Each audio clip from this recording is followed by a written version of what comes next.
We are continuing the Shadow King saga within the pages of New Mutants issue 33. And I've talked about this. We kind of discussed this in yesterday's review. But we get this beautiful cover of Warlock going nuts and beating the crap out of everyone. I do feel like this cover, even though it's beautiful, I do feel is a little deceiving because we see a sunspot here in the background going, has Warlock gone mad? Now, what do I mean by that? Let's dive into the book. This is Against All Odds. This is Chris Claremont writing. Steve Leialoha, I believe is how you pronounce his name, doing the art. Buhalis and Orzechowski doing the letters, Glynis Oliver doing the coloring, and Nasanti was the editor, and Jim Shooter, editor-in-chief. So we got some big names on this book. Print date was November 1985. And just like we were talking about with yesterday's Weapon X review, I know I kind of flashed this book during that, but right off the bat, man, they made Karma look so ugly being possessed by the Shadow Kings. Woof. But right here, old school inks and colors, the traditional way to do comics. Compared to what I was talking about, since I flashed this book last time, let's flash this one. Beautiful. Flat. Not dynamic. Beautiful. And foreboding. Boring. Flat. Not bad, just flat and boring compared to dynamic and foreboding. So with that said, this is the most wicked place in all of Cairo and the most evil person. It's a nightclub called Pharaoh, and she is its owner, master of the city's underworld, Karma, against all odds. And even just touching these books, man, I miss that old, I don't know if you can hear that. Oh, I miss that old paper fill. It's one of those texture things, I guess, with you have like, I've said this before, but if y'all don't know, I just recently got diagnosed with autism. So a lot of things that I notice excite me or don't excite me is starting to make sense. And definitely old school smell and feel of comic paper. Oh, yeah, that's what I'm talking about. Anyway, one thing that I will say about Steve Leialoha, however you pronounce his name, now, I'll say this. No one can, like, when you're reading Marvel books like New Mutants or Daredevil, there are a few artists who hold a candle to Bill Sienkiewicz. And when you think New Mutants, other than when Liefeld, however you pronounce his name, entered later down the road, but when you think of like New Mutants, the first thing that a lot of people's minds go to is Bill Sienkiewicz, starting, of course, with Demon Bear, which was what inspired the movie, even though we're going to go down a little tangent real quick, guys. I watched the behind the scenes on that film. And those guys, I mean, I understand what they were trying to do, but they pissed me off. Because as I was watching the behind the scenes, the first thing out of their mouth was they'd never read the comics. But what inspired them was, of course, Bill Sienkiewicz's Demon Bear, which was what they were kind of trying to go for. But they didn't, and that's who they talked to was Bill Sienkiewicz. They didn't reach out to Bob McLeod. They didn't reach out to Chris Claremont. And that's why the movie feels so, at least to me, feels so disjointed from the source material and things of that nature. What do y'all think? Let me know it in the comments. Let's get back into the book. What I was talking about Bill Sienkiewicz and Steve Leialoha is even though we don't get that horror, like painting, that surrealism that Sienkiewicz really gave the kick in the butt for this book, I do like Leialoha, however you pronounce his name, that we kind of get this sort of disjointed feel, which is exactly what this is, because last issue, 90% of the New Mutants were possessed by Karma. And so now they are essentially her playthings. And she's using Sam here to lure this girl and just basically cause chaos, just straight up anarchy, because these two are madly in love. Sam stills her, and then as she gets possessed, she goes, "Go away. I don't want you anymore." So right there, right off the bat, a break of trust, a possible ruination of marriage. And Shin / Shadow King says, "Ha! The poor man doesn't know I possessed his lovely bride, as I do Sam Guthrie." and his fellow New Mutants. The tramp is little more than a puppet, and I revel, dear Philip, in your thoughts, causing such anguish, the most exquisite delights. I never tire of it. And then Sam, the way that she gets that pure anarchy is after Sam successfully takes the girl, he goes, true enough, darling, unless you figured you weren't worth it. What? And if you ain't good enough for him, you sure ain't good enough for me. And with that, and then all these twisted smiles, just to show the opposite of what the New Mutants are supposed to be. Karma releases her hold on Del Sullivan, leaving her with no awareness of having been possessed, only the memory of her wanton behavior and how easily, cruelly, deeply she just hurt her husband. Look at that, guys. That was 3 physical pages, but 1, 2, 3, 4 comic panels. And we get the threat that the Shadow King is. Rather than get off the computer, I've never felt so threatened in my life. That's what I mean by modern comics. Just, and it doesn't even have like, talk about the textile thing. Love that. See how it has that difference, just doesn't have the same feel. But I'm just tired of this kind of flat 3D model-esque look compared to what used to make people go into their local comic shop saying, make mine Marvel, because these artists wanted to put out a great product. And that's why a lot of the books, and I think I saw this on Chris Claremont's X-Men, or it was one of the Marvel documentaries, where essentially, and you know, Jim Shooter did kind of have a high standard, but essentially, from what I understand, if I'm wrong, let me know. But I remember them saying that if the books didn't continually track at 500,000 cells, the book got axed.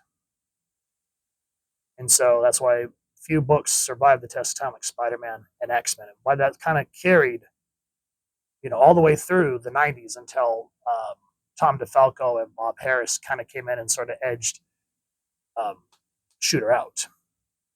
Look at this. Look at how beautiful Storm is. She comes in, and it makes sense because Storm, other than Xavier, is one of the longest, most rivaled with the Shadow King. I knew you're there, white hair. Show yourself. Stand aside, dogs. Let my latest guest approach. It's a reunion I've long awaited. Storm and I. How marvelous to see you again. Have you come at last to join my family? You know why I'm here, obscenity. As I know who and what you truly are, I mean to free these captive innocents and put an end to you once and for all. And then the book just goes into straight cacophony. Now remember, Dani was originally called Mirage because her mutant power, from what I remember, is she would go and take your deepest fears and use them against you, make a Mirage, essentially. So what happens is the Shadow King tries to invade Dani. She goes, silly girl. Karma, her thoughts in my mind. Have you forgotten that I am also a telepath? Your silent, dearest Dani, is a two-edged sword. I could use it to possess you. No, I can't break contact. Karma won't let me. Head's aching. I feel Karma's influence growing, trying to resist. And then we see Dani. We see Rain transform again. She goes, monster, leave my friend be. Rain's reversion to human snaps the Psylink, and Dani wastes no time mounting a counterattack, using her own unique psi talent to create a real-as-life manifestation of the thing Karma fears most, Charles Xavier. And again, you're sucked into the story. And look at this. We're using the third-person narration. The thought balloons with the ink are really adding to, look at how this thing has the now, and then kind of the thick black to show the agonizing pain that Dani is trying to fight against the Shadow King. Oh man, guys, I could sit there and just bellyache about how much I love this style. And just again, that sort of surreal, and help me out for those of you that are more the art majors. I want to say, if you look at the way that Leialoha, I'm going to say Leo because I'm not going to sit here and try to figure out his name. If you look at the way the panels are done, I wouldn't call this Dadaism. I think I would call it more, what's the word? Cubism, I think, when you start looking at how the way things kind of go around. And then, of course, the use of the palette colors, that old school look of the Kirby, not Crackle, but just that Jack Kirby line work until the Shadow King realized that Xavier is just a psychic manifestation. Whew. And we're not even done with the book yet, guys. And I'm like, whew, I could already like sweat bullets on the pain of what's happening. Rain, fighting, just feeling. What's the word I'm looking for? Sullied. No, there's a word for it. Violated. There it is. In every aspect, basically just taken. She goes, I feel dirty inside. The others, Berto, Armada, Sam, they've become evil. Was I like that? But again, instead of being cutesy, so again, I know you guys are like, stop it, but it just helps. Get off the computer! I've never felt so threatened in my life. Rain. Just feeling completely used. And then the one person outside of the team that knows tragedy and loss, but it was always so upbeat, Warlock, turns into just like this cute little squirrel trying to cheer her up. He says, why was I like that? He goes, unimportant.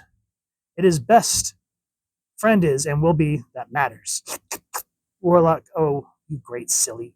And see, it's not stupid. It's not, oh, look at this cute little MySpace post with flowers and butterflies and rainbows and Deadpool eating tacos. How cute.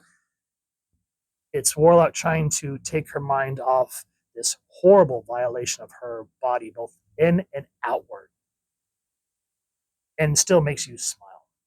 So we get a moment to breathe. And what I love in all of this is Dani has a quiet moment. She's looking at the dress that Rain was wearing. And she smiles, pauses, and then she walks away. I feel like such a jerk. With the fabric of Rain's dress, it was so beautiful. I couldn't help but touching it. And I wonder what I'd look like wearing it. I've never had a chance before in my life to look pretty, to be the belle of the ball. That didn't used to bother me, but now all of a sudden it does, a lot. Aurora, I'm scared. Are these feelings mine or a residue of karma's influence? They're yours. How can I be sure? Such, Danielle, is the true nature of our foe's evil, to take the most ordinary, decent, natural, human yearnings and twist them into something foul. Whew.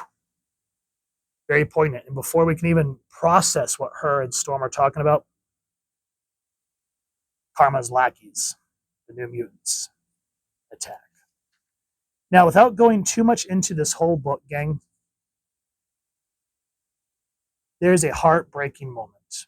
Now, remember, when Illyana uses her teleportation discs, they essentially zip through limbo. Now, Dani's saying, what's the point of going on? How can we win? So long as Karma controls our friends, she'll always have the upper hand. I'd rather die than harm them. How are we supposed to defeat them? Illyana. Now remember, as much as Illyana tries to be who she is, there's that part, the dark child that's always resting beneath the surface. And she goes, maybe, Chief, we don't. And so I don't want to give any more away out of this book. I want you guys to go read this series.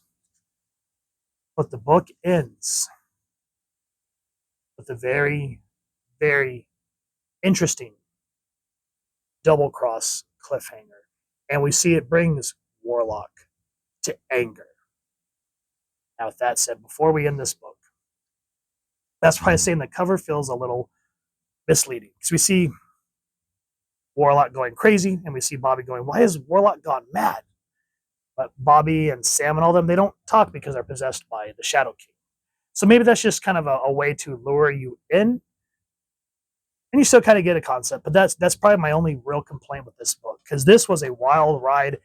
And while I'm sitting here going back over it with you guys, my emotions are just all over the place, feeling Dani's plight, kind of understanding what Ileana says when she goes, maybe we don't defeat the chief.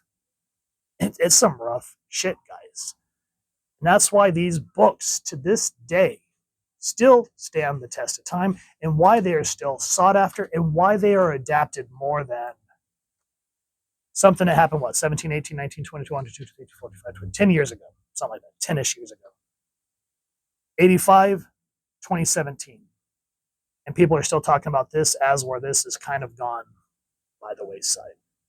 That's why I tend to harp really hard on modern comics for that reason. So with that said, if you've enjoyed what you've seen, and I highly recommend that you guys read this entire arc, I still need issue 34 to finish this off. So if you guys have a copy of 34 that you don't want anymore, feel free to kick it my way, or maybe we can trade action figures or comics. Let me know down in the comments or email me. Either way. But if you've enjoyed what you've seen, please first and foremost support your local comic shop or wherever it's like to get your action figures and comics. Grab this series. If you've enjoyed this review, really would appreciate taking a moment to like, share, and subscribe. Helps the channel more than you could possibly know. And if you don't mind hitting that fancy little Shadow King bell next subscribe, that way as I get to upload content, you guys get notified. Come to the channel, and I love talking with y'all and hearing your thoughts and feedback down in the comments or the socials, which I'll make sure to leave the links down in the description. And additionally, I have also left a PayPal tip jar link down in the description if you'd like to help support the channel. If not, I still appreciate you stopping by and checking out the video. Either way, hope you all continue to have an absolutely amazing day reading, and happy hunting, everyone.